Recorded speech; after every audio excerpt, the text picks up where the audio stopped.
Assalamualaikum warahmatullahi wabarakatuh. Kami dari kelompok 7 akan mempresentasikan hasil penelitian kami, yaitu tentang penerapan model pembelajaran kolaboratif untuk meningkatkan keaktifan siswa mata pelajaran IPAS kelas 5 materi wujud zat dan perubahannya di MI Rodatus Sholihin, Probolinggo. Baik, latar belakang dalam penelitian ini yaitu kurang aktifnya siswa dalam proses pembelajaran merupakan hal atau permasalahan umum yang terjadi di sekolah. Beberapa faktor-faktor penyebab kurang aktifnya siswa dalam proses pembelajaran yaitu: 1. Kurangnya motivasi belajar, 2. Kurangnya manajemen waktu, serta kurangnya akses ke sumber belajar yang tepat. Sehingga untuk mengatasi permasalahan tersebut, guru dapat menerapkan metode pembelajaran kolaboratif. Metode pembelajaran kolaboratif dapat diterapkan karena siswa kurang beradaptasi dengan teman sebayanya, baik teman dalam kelas maupun teman di luar kelas, sehingga nantinya diharapkan metode pembelajaran kolaboratif ini dapat meningkatkan kemampuan adaptasi aktif dalam proses pembelajaran.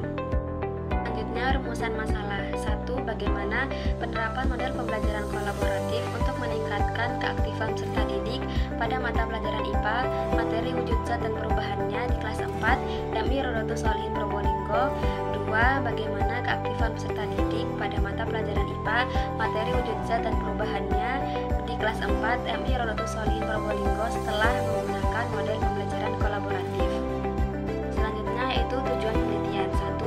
Mendeskripsikan penerapan model pembelajaran kolaboratif untuk meningkatkan hasil belajar peserta didik pada mata pelajaran IPA, materi wujud zat dan perubahannya di kelas 4, MI Rodatus Sholihin, Probolinggo.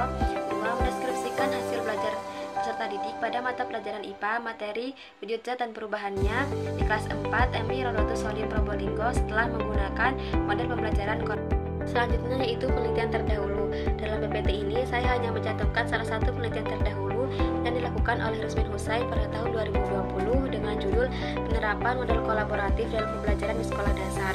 Hasil penelitian tersebut mengungkapkan bahwa pembelajaran kolaboratif memudahkan para siswa belajar dan bekerja sama, saling mengembangkan pemikiran dan bertanggung jawab terhadap pencapaian hasil belajar dirinya maupun kelompoknya.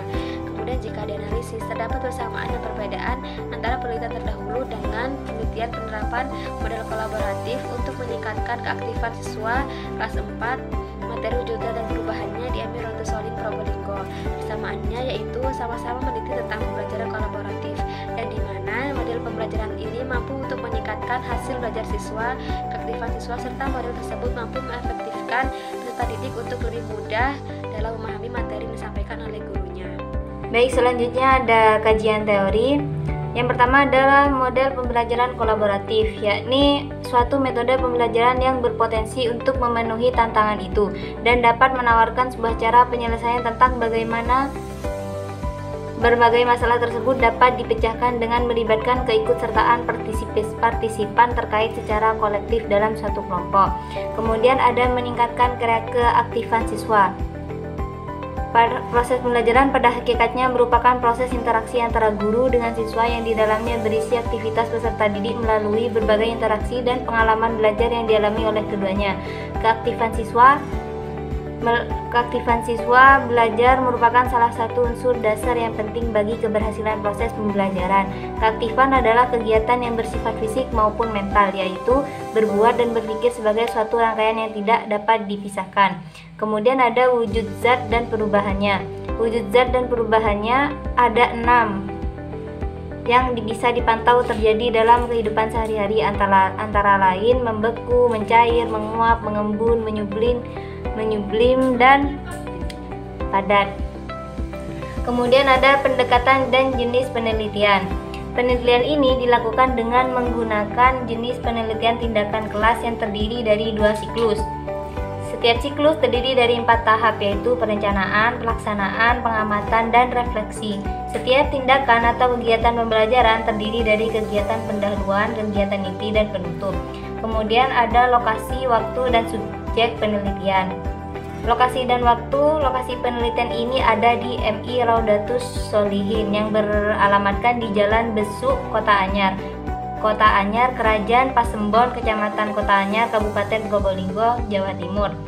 Adapun waktu penelitian pembelajaran ini dilakukan pada semester genap tahun pelajaran 2023 atau 2024. Penelitian dilaksanakan dalam 2 siklus. Siklus pertama pada tanggal 1 April 2024, siklus kedua pada tanggal 8 Mei 2024. Sedangkan siklus 2 pada tanggal 8 Mei 2024 serta disesuaikan dengan jadwal pelajaran di sekolah.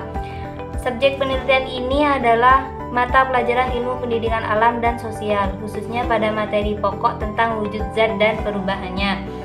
Pada siswa kelas 4 di MI Rodatus Solihin dengan jumlah 10 siswa terdiri dari 4 laki-laki dan 6 perempuan. Teknik pengumpulan data, sumber datanya diambil dari guru dan peneliti. Kemudian jenis datanya tentang hasil belajar siswa, data tentang pelaksanaan pembelajaran pada tahap tindakan dan penelitian tindakan kelas dilaksanakan. Teknik pengumpulan data ada observasi, wawancara, dan tes. Kemudian instrumen penilaiannya ada modul ajar, lembar kerja peserta didik, lembar observasi, dan instrumen asesmen. Baik, di sini saya akan menjelaskan tentang teknis analisis data. Dalam penelitian yang kita laksanakan, analisis data yang digunakan itu bersifat deduktif. Artinya, selalu merefleksikan pada proses pembelajaran. Dengan demikian, setiap akhir pelaksanaan tindakan yang dilakukan terhadap kelemahan kemudian diwujudkan dalam perbaikan rencana tindakan. Setelah itu baru dilaksanakan di dalam pelaksanaan tindakan sebelumnya. Selanjutnya ialah indikator keberhasilan. Di sini penelitian tindakan kelas yang bisa kita sebut dengan PTK ini, yaitu merupakan upaya penelitian untuk meningkatkan keaktifan, terutama pada materi pokok tentang wujud benda dan perubahannya. Dengan menggunakan metode kolaboratif, penelitian tindakan kelas ini dinyatakan berhasil apabila yang pertama, nilai rata-rata siswa kelas 4 pada pelajaran ilmu pengetahuan materi wujud benda dan perubahannya dengan minimal KMTP 75. Kedua, ketuntasan hasil belajar termasuk dalam kategori baik kurang lebih 80% dari jumlah peserta didik seluruhnya. Yang terakhir, keaktifan guru dan peserta didik dalam kategori baik 80% berdasarkan hasil pengamatan guru, peneliti, dan pengamal. Untuk hasil penelitian pelaksanaan siklus pertama pada tahap perencanaan guru mempersiapkan tindakan berupa rencana pelaksanaan pembelajaran atau RPP yang sesuai dengan metode pembelajaran kolaboratif dengan materi wujud zat dan perubahannya. Pelaksanaan tindakan siklus pertama dilaksanakan pada hari Senin 6 Mei 2024 dari pukul 7 sampai jam 8:10 WIB. Kegiatan pembelajaran yang dilakukan terdiri dari 3 tahap, yaitu yang pertama kegiatan pendahuluan, kegiatan inti, dan kegiatan penutup. Waktu yang dialokasikan untuk kegiatan pendahuluan adalah 10 menit, sedangkan alokasi waktu untuk kegiatan inti adalah 40 menit dan alokasi kegiatan penutup sebesar 20 menit. Untuk hasil penelitian pelaksanaan siklus kedua pada tahap perencanaan guru mempersiapkan tindakan berupa rencana pelaksanaan pembelajaran RPP yang sesuai dengan metode pembelajaran kolaboratif dengan memperbaiki kekurangan pada siklus sebelumnya pada materi wujud zat dan perubahannya. Di samping itu, guru juga membuat lembar kerja siswa, yaitu LKPD, dan menyusun lembar observasi aktivitas guru dan siswa. Untuk pelaksanaan tindakan siklus 2 dilaksanakan pada hari Senin 13 Mei 2024 dari pukul 7 sampai jam 8:10 WIB. Kegiatan pembelajaran dilakukan terdiri dari 3 tahap, yaitu kegiatan pendahuluan, inti, dan penutup. Waktu yang dialokasikan untuk kegiatan pendahuluan adalah 10 menit, alokasi waktu untuk kegiatan inti 40 menit, dan kegiatan penutup sebesar 20 menit. Selanjutnya yaitu pembahasan siklus pertama. Hasil dari penelitian pada siklus pertama yaitu belum sepenuhnya dipahami oleh siswa. Nah, ada beberapa hal yang menyebabkan penerapan model pembelajaran kolaboratif belum maksimal, yaitu siswa belum terbiasa dengan model pembelajaran kolaboratif, sehingga beberapa anak cenderung bermain-main, tidak fokus mendengarkan pelajaran, dan kurang serius. Siswa masih malu-malu dan dalam menyampaikan pendapatnya di depan kelas. Terus siswa tidak memiliki motivasi yang cukup untuk terlibat dalam proses belajar kolaboratif, sehingga tidak dapat meningkatkan kemampuan mereka.